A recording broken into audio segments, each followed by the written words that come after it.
They say pressure makes diamonds, and few artists embody this more than Kanye West. His career isn't just a series of albums. It's a saga of dramatic turning points, where personal and public crises were alchemized into groundbreaking art. From a near-fatal accident to spiritual rebirth.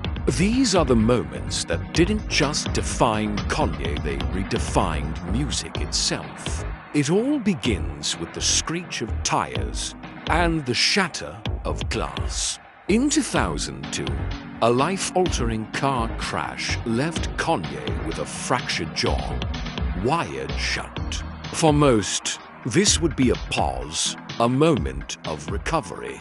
For Kanye, it was a recording session. We see him in the studio, a metal wire binding his mouth. Yet his ambition is unbound. He grabs the mic and spits the bars to through the wire. The words are muffled, strained, but the determination is crystal clear. This wasn't just his song, it was a mission statement. He transformed a moment of profound adversity into his breakthrough anthem, proving from the very beginning that his spirit was unbreakable. The incident established a core tenet of his artistic identity. No obstacle is too great, and every setback is fuel for the fire. Years later, the triumphant roar of stadiums and applause fades into an unnerving silence. The vibrant energy that defined his early career gives way to a somber, profound loss. His mother, Kanye West, passes away, and with her, a foundational piece of his world crumbles. The scene shifts to a stark, minimalist studio, a stark contrast to the colorful world of graduation. Here, Kanye is alone, surrounded by cold synthesizers and drum machines. He pours his grief not into lyrics, but into melody and texture, distorting his voice with auto-tune to create a sound that is both robotic and painfully human. This is the birth of *808's and Heartbreak*. The album was a radical departure, an elegy that turned personal mourning into a new sonic language for pop and hip-hop, influencing a generation of artists who would follow. It was a reinvention born from the deepest pain. The artist who bared his soul now found himself an outcast. Following a controversial and highly publicized interruption at an awards show, the world turned on him. A hurricane of negative headlines, flashing paparazzi cameras, and public scorn engulfs him, pushing him to the brink. In response, Kanye doesn't just retreat. He orchestrates a self-imposed exile.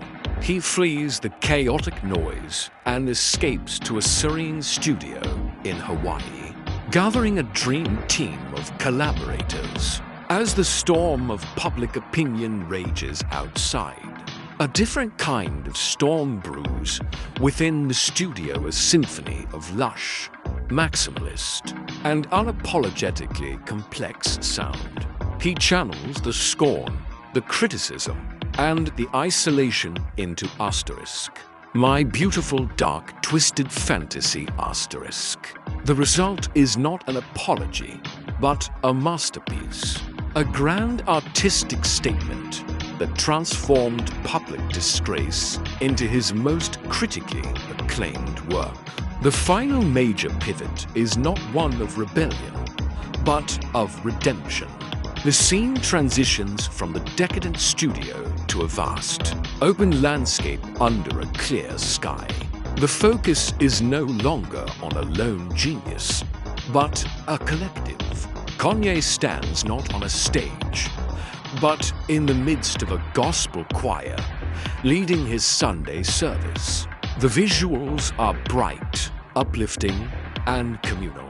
A stark departure from the confrontational aesthetics of his past. The music swells with powerful gospel hymns and soulful arrangements, marking a profound spiritual and artistic shift. This was more than just a new album. It was a public declaration of faith, a pivot that redefined his persona from a controversial provocateur to a spiritual messenger, fundamentally altering his creative purpose and his connection with his audience, from a wired jaw to a choir's call. Kanye West's journey is a testament to the transformative power of art. Each crisis became a catalyst, each turning point a new beginning, proving that true creative genius isn't just about making music, it's about remaking oneself over and over again.